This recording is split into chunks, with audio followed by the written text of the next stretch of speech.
We all want to retire, and we want to retire in style. We want to have shelter and all great things. Stay tuned for more to find out how.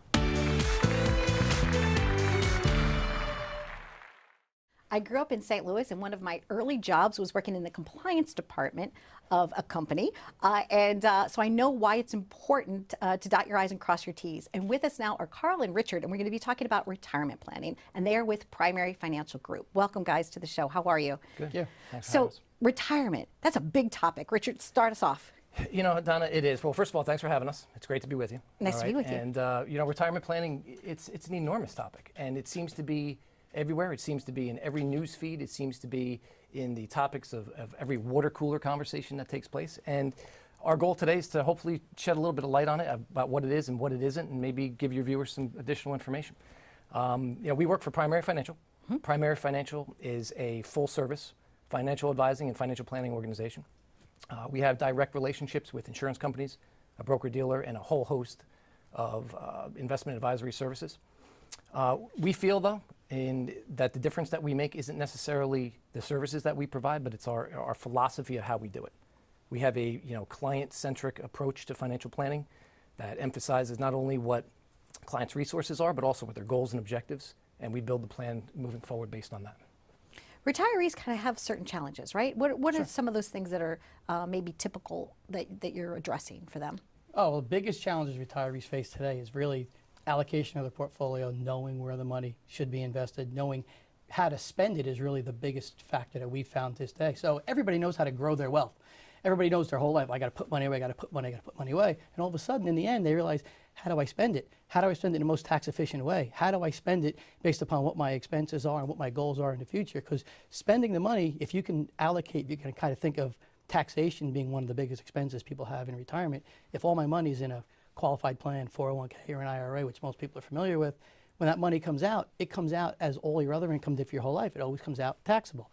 If you can build multiple different strategies while you're doing the saving, when I take the money out, if I want to get $100,000 a year and I can take $50,000 from a taxable account, $50,000 from a non-taxable account, I've just cut my tax rate in half. So that's one of the things that we try to help people understand is not only is it the growth of the money, it's also the distribution of it and how you spend it.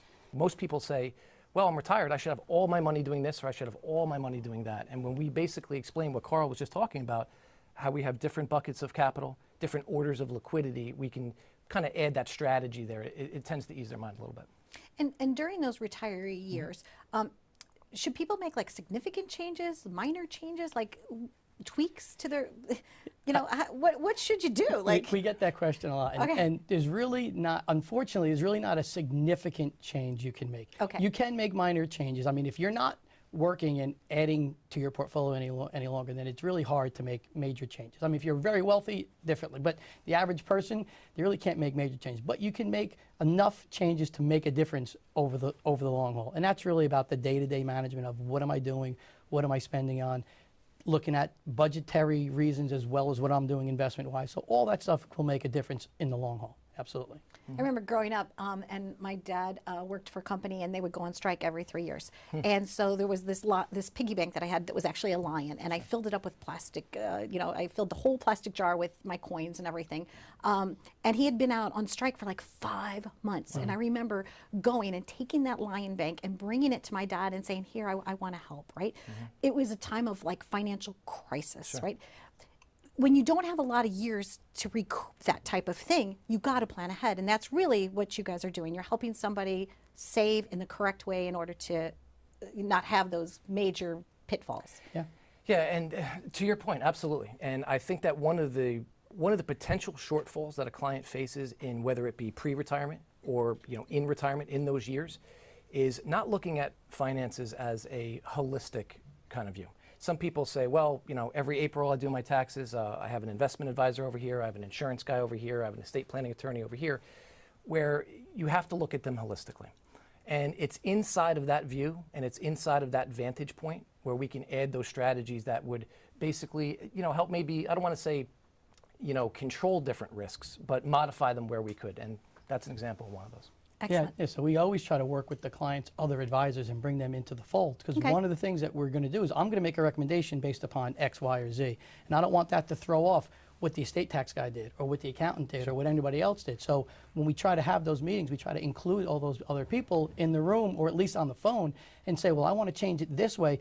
Is that going to screw up your tax plan? Is that going to mess up anything else? And this way we can know, well, make this change. Well, you know, the accountant might chime in and say, you know what, I like the change, but make it this way so it doesn't mess up all the things we've done all along. And most people don't get that in one-stop shopping. So we're able to either offer it or work with the client's current advisor. Which really comes really handy. I love the way that we've set up the business. And from a coordination standpoint, not every client comes to the table with that team of advisors. True. Correct. So we have that. Okay. Wonderful. So, you know, it's not that we expect clients to walk in the door with a whole host and whole team of advisors, right? That's Right. that's unrealistic. Okay. So what we've done is we've gone out and we've formed those relationships. That way, you know, we could be a sounding board and say, well, here's here's some areas where we could look at. And the first step for anybody is to just make a call. Is to not have that fear of their money. Is to, you know, we all want to have shelter. We all need to have food. It's like, but being able to have that safety and that security, and then have some discretionary income where then you might want to take a vacation or you might want to do something for your grandchildren, and just a little bit of planning and the right coordination makes all the difference. That's right. Totally agree. Yeah. Excellent. So Primary Financial Group. That's Yes, right. ma'am. Yay, hello. You guys, thank you very, very Thank you much. for having us. You can find them on their website. Carl and Richard, we've been having a great visit. Please just take one step for your future.